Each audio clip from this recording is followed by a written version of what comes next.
எல்லாம் வல்ல அல்லாஹ்வின் அன்பும் அவன் மீதான கிருபையும் நமக்கெல்லாம் வந்து சேரட்டுமாக.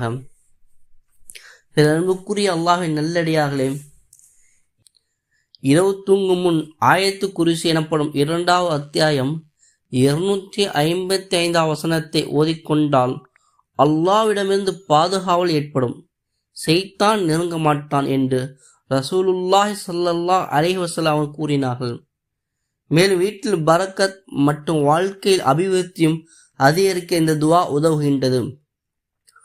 அல்லாஹு லா இலாஹ இல்லா ஹுவல் ஹய்யுல் கய்யூம் லா தஹுதுஹு சீனது வலா நவ் லஹு மா ஃபிஸ் ஸமாவாதி வ மா ஃபில் அர்லி மன் தல்லதி யஸ்ஃபஹு இன்தஹு இல்லா பிஇذنஹு யஅலமு மா பைன ஐதிஹிம் வ மா ஹல்ஃபஹும் ولا يحيطون بشيء من علمه إلا بما شاء وسع كرسيه السماوات والأرض ولا يحوده حفظهما وهو العلي العليم.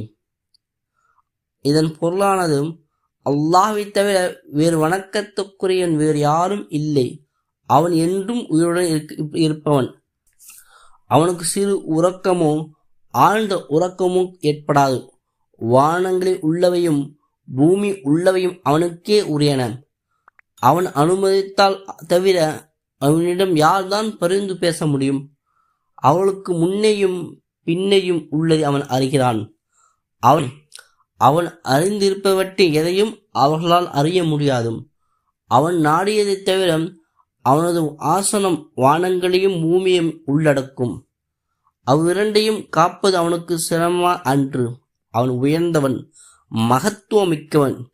எல்லாம் வல்ல நாய் அல்லாஹு தஆலா நம்முடைய அனைத்து ஹலாலான தேவையை பூர்த்தி செய்வானாக.